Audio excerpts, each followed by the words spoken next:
मुश्किल में जा। तो देश के 52 शक्तिपीठों में से एक मुंगेर के चंडिका स्थान में बाढ़ का पानी प्रवेश कर गया।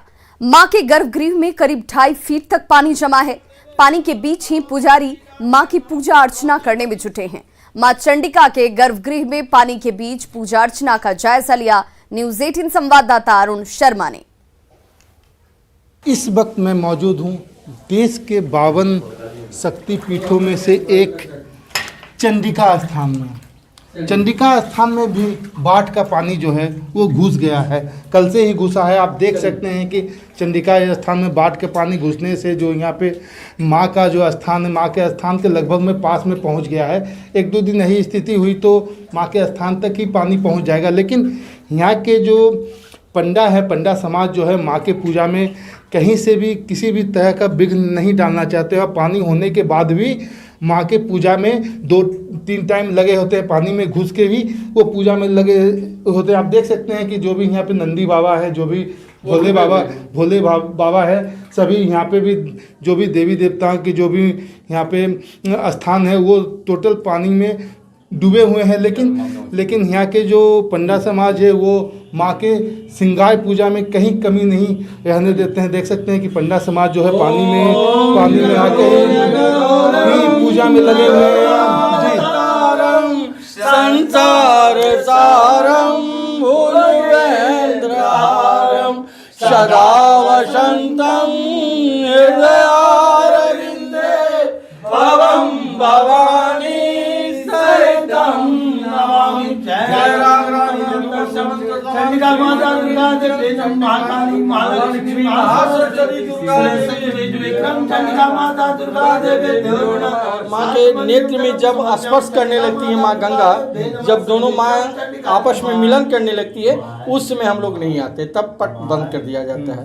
अभी तो कोविड-19 के अंतर्गत ऐसे भी जन समूह के लिए तो पूजा अर्चना बंद है, माँ के मुख्य द्वार पर होती है और हम सिर्फ पंडा जो 2 पंडा सुबह और 2 पंडा शाम में माँ का श्रृंगार करते हैं। वही अभी कितना पानी होगा माँ? लगभग अभी आपको मान के चलिए कि लगभग 2.5 फीट के करीब मंदिर में मान के चलिए, इससे कम नहीं होनी चाहिए। पानी में घुस करके माँ का आरती आराधना करते हैं, माँ का श्रृंगार होता है, माँ गंगा का और माँ आपने देखा कि माँ गंगा जो है यहाँ पे आती हैं, माँ चंडिका के स्थान तक वो जाती हैं, उसके बाद ही यहाँ से वो लौटती हैं। ऐसा जो है दंत कथाएं हैं। लेकिन यहाँ के जो पंडा समाज है वहाँ यहाँ पूजा में, माँ के पूजा में कोई कमी नहीं रहने देना चाहते हैं, इसीलिए कि वो 2 से 3 फीट पानी होने के बावजूद भी माँ के पूजा में वो सुबह शाम अवश्य आते हैं। अरुण शर्मा, न्यूज़ 18 मुंगेर। नवादा में लगातार हो रही बारिश से जनजीवन अस्त व्यस्त हो गया। बारिश की वजह से रोह पीएचसी परिसर में पानी जमा है। जल जमाव की वजह से मरीजों के साथ कर्मचारियों को भी काफी परेशानियों का सामना करना पड़ रहा है। देखिए, ये तस्वीरें उस स्थान की है जहां पर मरीज स्वस्थ होने के लिए पहुंचते हैं, लेकिन इस पीएचसी परिसर में भी आपको हर तरफ जल जमाव नजर आएगा। मरीज के साथ कर्मचारी परेशान है। अस्पताल आने जाने वाले सभी मरीजों को गंदे पानी में ही प्रवेश कर अस्पताल तक पहुंचने की मजबूरी है, जिससे लोगों में संक्रमण का खतरा और बढ़ जाता है। इतना गंदा पानी के कारण मरीज आने जाने में तकलीफ हो रहा है और बीमार हो जाएगा या ठीक होगा। हम दिखाने के लिए मरीज आए हैं, लेकिन यहाँ पानी की समस्या बहुत खराब है। इतना गंदा पानी है, कुछ कहने के नहीं। कचरा उधर फेंकाता सब इसी में आता है, कहाँ जाता है। मैं सरकारी अस्पताल में दवाइयाँ लेने आए थे और यहाँ पूरा भरे हुए पानी है, उसमें गंदा पानी है, नाली का पानी है। वह पानी शरीर के लिए हानिकारक है और बीमार पड़ जाने के बाद फिर सरकार क्या देखेंगे या न देखेंगे, यही कहना है सरकार से। बरसात का पानी बहुत दिनों से जमा है और बहुत ही गंदगी पानी में है और जिससे इन्फेक्शन का चांस बहुत ज़्यादा बढ़ जाती है। डॉक्टर के साथ मरीज को भी बहुत सारी परेशानी झेलना पड़ता है और इसका जल्द कोई सॉल्यूशन या इसका हल निकाला जाए। वहीं मुजफ्फरपुर में बाढ़ का पानी नदियों की पेटी में सिमट चुका है, लेकिन तबाही के जख्म अब भी हरे हैं। जिले में बागमती, लखनदेई, बूढ़ी गंडक और मनुषमारा नदियां हर साल यूं ही तबाही मचाती हैं। बागमती नदी ने जिले के औराई, कटरा और गायघाट इलाके में भारी कटाव किया। कटाव की वजह से 62,000 हेक्टेयर में खेती की जमीन पूरी तरह से बर्बाद हो चुकी है और करीब 5,000 परिवार बांध पर रहने को इस वक्त विवश हैं। 1 दर्जन स्कूल और करीब 2 दर्जन आंगनबाड़ी केंद्र बागमती की वजह से बेकार हो चुके हैं। यहां पर कोई कामकाज नहीं हो रहा है और लोगों की विवशता ये कि हर साल इस तरह की त्रासदी, इस तरह की समस्याओं से उन्हें दो चार होना पड़ता है। जमीन भीतर में पड़ गया, बांध के भीतर में, और पानी से डूबा रहता है और बालू बुजुर्ग पीट दिया और बाद बाकी जो बचा ज़मीन वो लखनदई के पानी सरा हुआ पानी से डूबा हुआ है। उसमें क्या रब्बी होगा? हम लोग को तो सड़क पर भीख मांगने का भी उपाय नहीं है। बागमती तटबंध निर्माण के बाद बागमती तटबंध के अंदर 62,000 हेक्टेयर ज़मीन किसानों की चली गई, जहां बागमती धाराओं और उपधाराओं में बंटकर रह गया है, जहां कटाव से, गुड़हन की उपज से खेती का हाल खस्ता हाल हो चुका है। किसी भी प्रकार से किसान एक भी फसल उपजा नहीं पा रहे हैं। हम नाव चलाते हैं परवाना में, वो भी परवाना नहीं मिल रहा है। क्या करता है उन लोग से कहता है कि अभी नहीं मिलेगा तो बाहर नहीं है, यहाँ सब देखिए रहा है क्षति। आपकी जो समस्या है उस समस्या संबंधित अगर कुछ हमारे पास पिटीशन वगैरह आवेदन आती है तो उसको हम विस्तृत सर्वेक्षण कराकर जहां तक उचित हो उस पर हम आगे कार्रवाई करेंगे। बागमती नदी की उपधारा में है, ये बागमती की मुख्य धारा नहीं बल्कि उपधारा है। बागमती कटरा, औराई और गायघाट इलाके के लिए त्रासदी बन गई है और जिस तरीके से यहाँ बाढ़ आती है और बाढ़ लोगों को प्रभावित करती है, उससे बड़ी त्रासदी इस इलाके में है। लगभग 62,000 हेक्टेयर भूमि यहाँ बर्बाद हो चुकी है बाढ़ में, जो कटाव या फिर बाढ़ प्रभावित क्षेत्र की वजह से कृषि योग्य नहीं रहे। इस इलाके में लगभग 1 दर्जन स्कूल यहाँ से विस्थापित हो चुके हैं। बड़ी संख्या में आंगनवाड़ी केंद्र इसकी वजह से चल नहीं पा रहे हैं या फिर जैसे तैसे चलते हैं। लगभग 5,000 परिवारों की आबादी विस्थापित हो चुकी है, जो बांधों पर रहने के लिए विवश है और जो ज़मीनें इसमें गई हैं। त्रासदी की बात यह है कि इसका कोई मुआवजा, कोई हर्जाना सरकार के एजेंडा में नहीं है। उस पर न तो खेती होती है, न उस पर बैंक से लोन लिया जा सकता है, ना ही सरकार प्रायोजित कोई योजनाएं उसमें ली जा सकती है। तो कुल मिलाकर जो बड़े बड़े ज़मींदार थे, बागमती के कटाव और इसके बाढ़ की वजह से आज उनकी माली हालत बहुत ख़राब हो चुकी है, क्योंकि उनकी ज़मीनें बाढ़ क्षेत्र में चली गई है जिसका कोई उपयोग अब उनके पास नहीं है। तो मुजफ्फरपुर के औराई, कटरा और गायघाट के लिए बागमती का बाढ़ लंबे समय से तबाही का कारण बना हुआ है, जिसका कोई निदान न तो सरकार के पास दिख रहा है और न ही प्रशासन के पास। सुधीर कुमार, न्यूज़ 18, मुजफ्फरपुर। तो देखिए, एक तरफ बाढ़ है तो दूसरी तरफ कटाव से लोग परेशान हैं। पूर्णिया के 22 अनुमंडल में लोगों के घर नदियों में समात रहे हैं। यह सिलसिला सालों से यूं ही जारी है। पीड़ित खुले आसमान के नीचे जिंदगी बिताने को मजबूर हैं।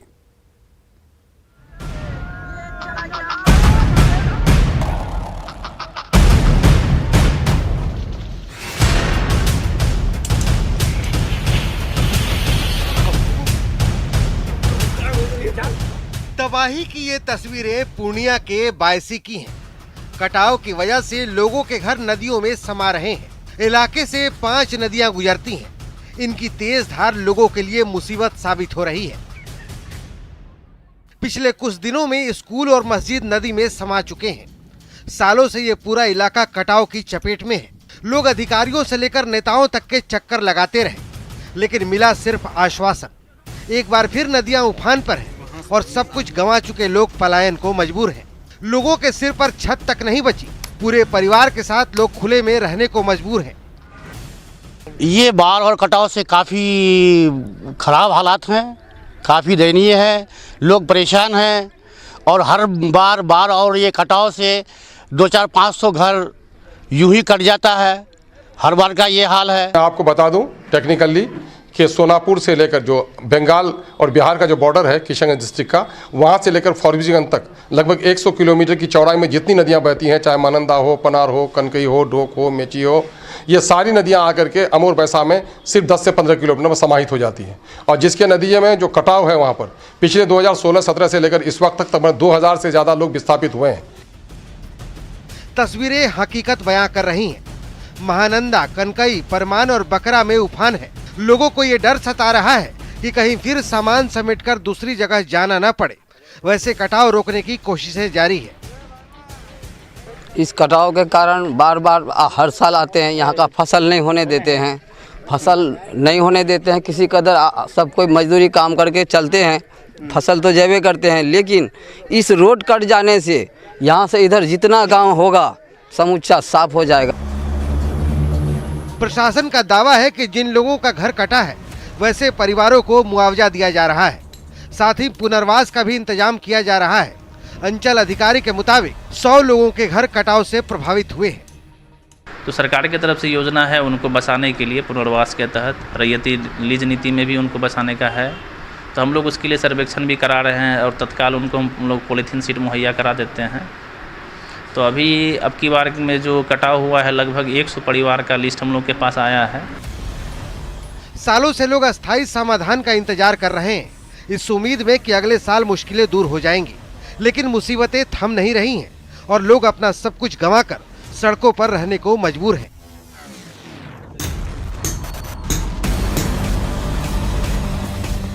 न्यूज़ 18 के लिए पूर्णिया से कुमार प्रवीण की रिपोर्ट। समस्तीपुर जिले के हलाई ओपी के जोरपुरा गांव में अपराधियों ने गल्ला कारोबारी हरिराम चौधरी की गोली मारकर हत्या कर दी। बाइक पर सवार 3 अपराधियों ने कारोबारी को घर से बुलाया और सड़क पर गोली मारकर यहां से फरार हो गए। गोली की आवाज सुनकर लोग पहुंचे, लेकिन तब तक अपराधी यहां से भाग खड़े हुए थे। आनन फानन में परिजन कारोबारी को पटोरी अनुमंडलीय अस्पताल लेकर पहुंचे, लेकिन डॉक्टरों ने उन्हें मृत घोषित कर दिया। अपराधियों ने हत्या क्यों की, इसका अब तक खुलासा नहीं हुआ है। पुलिस फिलहाल मामले की छानबीन में जुटी है। सामने में बैठे हुए थे, लगभग वही 100 मीटर का दूरी होगा और अंधेरा था। उस जगह कोई बाइक से लगा करके बैठा हुआ था पहले से दूर। उसके बाद उधर से इनको कोई बुला करके लाया है। उसके बाद आवाज़ हम लोगों को गोली का सुनाई दिया। उस आवाज़ के बाद देखे जो बाइक तेज़ी से भागा पटोरी के तरफ। दौड़ करके वहाँ गए तो ये लोग गिरे पड़े थे। ये सुने में तो ऐसा आया कि किसी ने गोली मार दिया है। अभी तो पुलिस इसका छानबीन किया जा रहा है। और बड़ी खबर इस वक्त नालंदा से आ रही है, जहां लोदीपुर में 5 लोगों की हत्या का मामला सामने आया है। छबीलापुर थानाध्यक्ष विनोद कुमार को इस बाबत निलंबित कर दिया गया है। छबीलापुर के जो थानाध्यक्ष हैं विनोद कुमार निलंबित किए गए हैं। आईजी संजय कुमार ने इन्हें निलंबित कर दिया है। राजगीर डीएसपी के नेतृत्व में इस वक्त ये जांच होगी। 8 सदस्यीय टीम इस पूरे मामले की जांच पड़ताल करती नजर आएगी।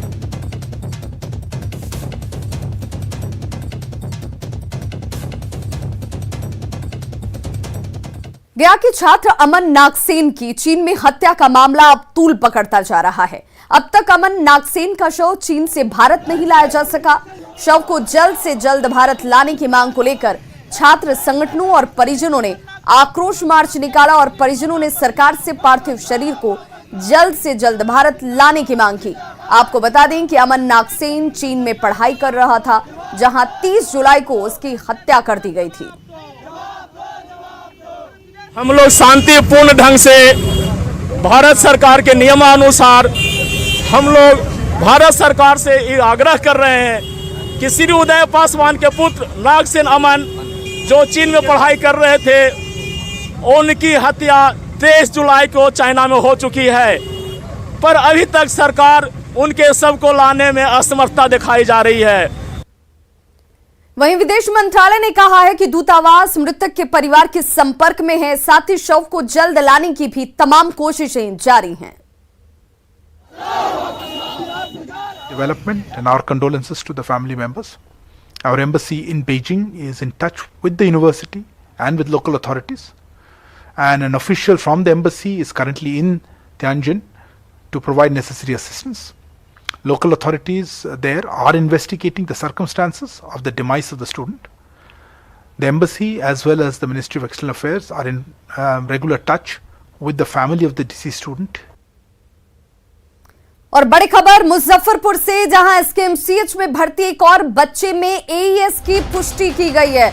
एसकेएमसीएच में भर्ती एक और बच्चे में एईएस की पुष्टि से जुड़ा मामला सामने आता हुआ मीनापुर के सिवाई पट्टी के 12 साल के सुमन के अंदर एईएस की पुष्टि हुई है। 2 अगस्त को एसकेएमसीएच में अमन को भर्ती कराया गया था। अब तक 42 बच्चों में एईएस की पुष्टि की जा चुकी है। एसकेएमसीएच में एईएस के लक्षण मिलने पर अब तक 56 बच्चों को भर्ती कराया जा चुका है।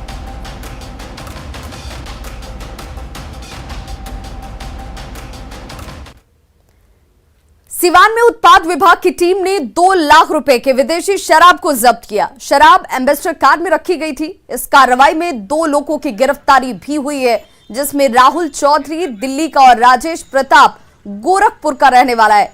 मलमलिया के पास वाहन को जब्त किया गया, जिससे अवैध शराब बरामद की गई।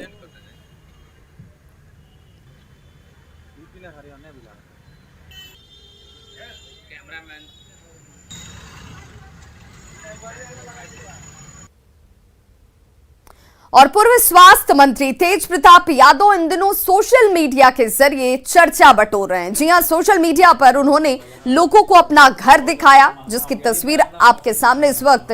साथ ही उन्होंने ये भी बताया कि उन्हें पशुओं से बेहद प्रेम है। उनके पास 2 गाय, 2 घोड़े और 4 कुत्ते हैं। ये कुत्ते साइबेरियन नस्ल के हैं।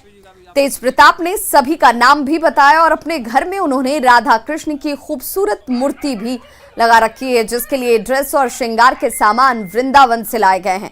तेज प्रताप ने बताया कि वे शिव भक्त भी हैं और महाकाल की पूजा करते हैं।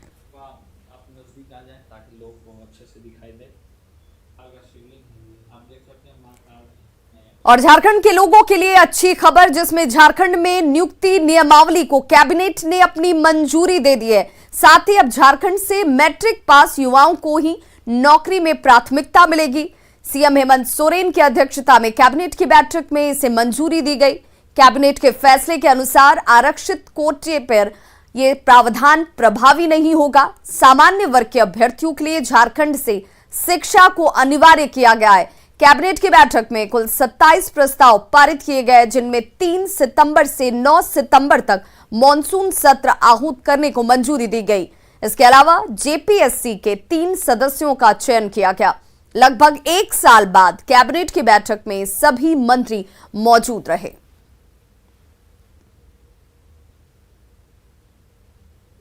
वर्तमान प्रस्तावित संशोधन है कि अभ्यर्थियों को आयोग में आवेदन प्राप्त होने की अंतिम तिथि तक झारखंड राज्य में अवस्थित मान्यता प्राप्त शैक्षणिक संस्थान से न्यूनतम मैट्रिक 10वीं कक्षा उत्तीर्ण होना अनिवार्य होगा, परंतु यह कि झारखंड राज्य की आरक्षण नीति से आच्छादित अभ्यर्थियों के मामले में झारखंड राज्य में अवस्थित मान्यता प्राप्त शैक्षणिक संस्थान से मैट्रिक 10वीं कक्षा उत्तीर्ण होने संबंधी प्रावधान शिथिल रहेगा। मंत्रिपरिषद द्वारा स्वीकृति के साथ इस शर्त को जोड़ा गया है कि अभ्यर्थी को स्थानीय रीति रिवाज, भाषा एवं परिवेश का ज्ञान होना अनिवार्य होगा। सभी परीक्षाओं के लिए परीक्षा 1 चरण मात्र मुख्य परीक्षा ली जाएगी, यह प्रावधान रखा गया है। पहला पत्र जो है भाषा ज्ञान का, वह मात्र क्वालिफाइंग होगा, जिसमें पूर्व में भी हिंदी और अंग्रेजी भाषा क्वालिफाइंग रखा गया था। इसमें संशोधन यह किया गया है कि उत्तीर्ण होने के लिए हिंदी एवं अंग्रेजी भाषा में प्राप्त अंकों को जोड़कर 30% अंक प्राप्त करना निर्धारित रहेगा। क्या सैनिटाइजर हानिकारक है? क्या टीके आपके डीएनए को संशोधित करते हैं? क्या टीकाकरण आपको कोविड-19 से संक्रमित कर सकता है? क्या ये कुछ सवाल आपके मन में हैं? खैर, अब एक जगह है जहां आपके सभी प्रश्नों के उत्तर दिए जा सकते हैं, और ये सब कुछ आपके फोन पर। नेटवर्क 18 और फेडरल बैंक के राष्ट्रव्यापी वैक्सीन जागरूकता अभियान के तहत कोविड-19 के खिलाफ Sanjeevani, a shot of life Sanjeevani WhatsApp helpline शुरू की गई है। आपको बस 7977773753 नंबर पर व्हाट्सएप करना है और आपको तुरंत अपने उत्तर प्राप्त होंगे। जानकारी जिसे जांच और क्रॉस चेक किया गया है। तो आगे बढ़ें, कोविड-19 पर अपने प्रश्नों को व्हाट्सएप करें और अपनी जरूरत की सभी जानकारी प्राप्त करें। संख्या है 7977773753। तो खबरों का सिलसिला लगातार जारी है। आप देखते रहिए न्यूज़ 18 बिहार झारखंड।